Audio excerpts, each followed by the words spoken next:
Pessoal, beleza aí? Olha só, vou chamar atenção para uma questão aqui, para uma análise que, na minha visão, merece ser feita aí frente aos lucros de offshore, né, de estruturas internacionais, porque desde 2024, com a Lei 14.754, a tributação passou a ser automática aqui no Brasil, né, com o pagamento do imposto na entrega do IRPF, né, o pagamento é feito lá em maio do ano seguinte ao do fechamento.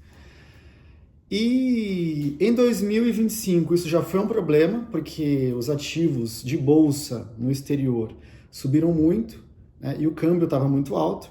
Isso gerou um imposto importante a pagar aqui no Brasil, quando da entrega do imposto de renda. E agora, em 2026, referente ao ano base de 2025, o assunto se repete, né? Independentemente do contexto aí de bolsa, de dólar, de mercado internacional, do ponto de vista de tributação, eu tenho me deparado aí com diversos casos em que há um imposto relevante a ser pago. Agora, em maio de 26, referente aos lucros de offshore, que, na minha visão, merecem uma análise mais meticulosa, porque existe uma possibilidade aí de discussão e de não tratamento como lucro daquilo que de fato ainda não é um lucro realizado. Vou explicar isso aqui. Eu tenho outros assuntos aqui de offshore no meu canal, né? Transparência, opacidade, essa questão do AVJ que eu vou falar aqui, mas hoje a minha ideia é trazer uma abordagem mais atualizada frente a precedentes judiciais, né?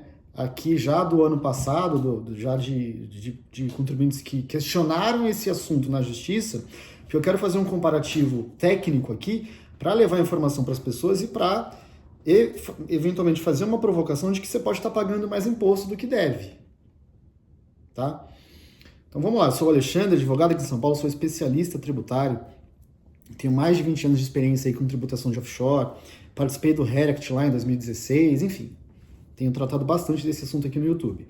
Gente, olha só, qual é o ponto daqui que eu quero falar hoje? É a questão da avaliação a valor justo dos ativos do exterior que vão a resultado, eles geram um lucro no balanço das estruturas offshores e esse lucro tem que ser tributado automaticamente aqui no Brasil sob a alíquota de 15%. Eu tenho me deparado com alguns casos práticos onde, na verdade, boa parte daquilo que está ali na rubrica de lucros, na verdade, é apenas uma flutuação do valor de mercado dos ativos lá fora. E aquilo que flutua pode ir para cima, pode ir para baixo, né?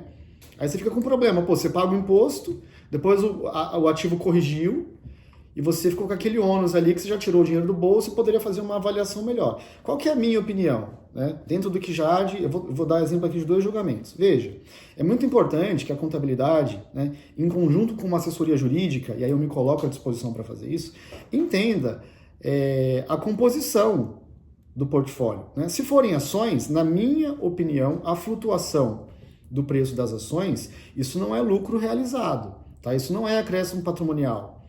Tá? Eu entendo que deveria fazer uma contabilização à parte no balanço. Ah, mas a Receita Federal não aceita, porque ela já respondeu lá no item 32 do Perguntas e Respostas, que isso é sim resultado do período. Veja, eu estou aqui falando de uma controvérsia e colocando a minha opinião. Tudo vai depender do grau de risco que o cliente aceita.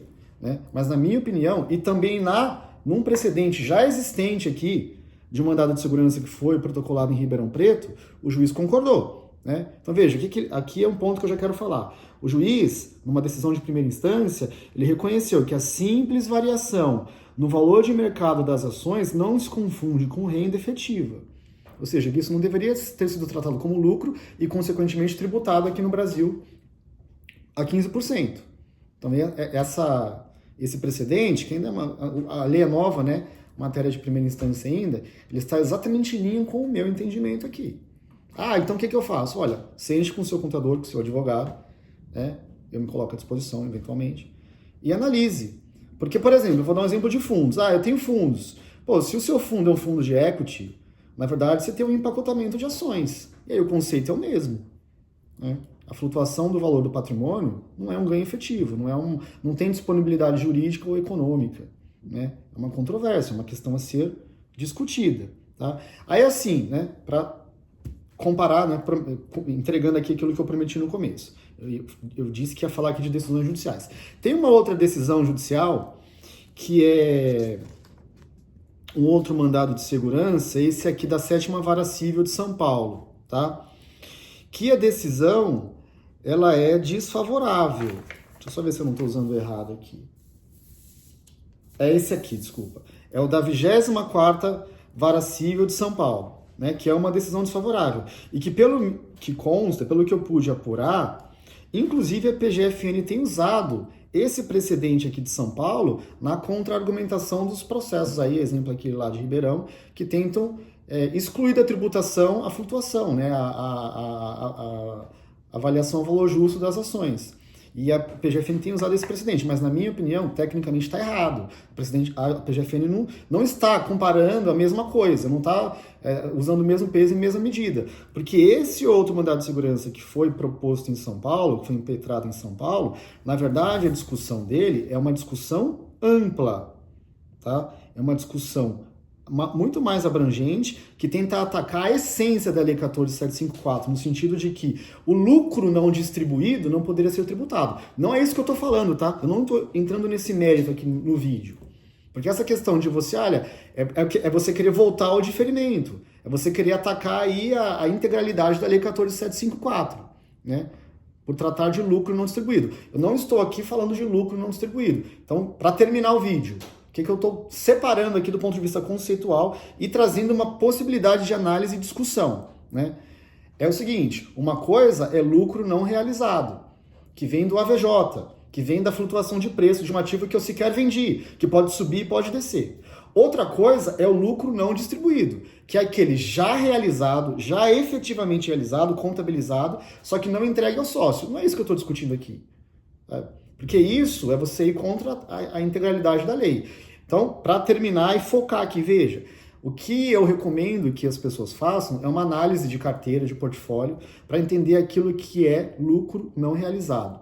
Tá? Ah, mas a Receita fala que tem. Ok, faça a sua análise de risco, segregue, entenda o quanto você, no seu caso, isso está impactando no seu imposto e defina uma estratégia, né?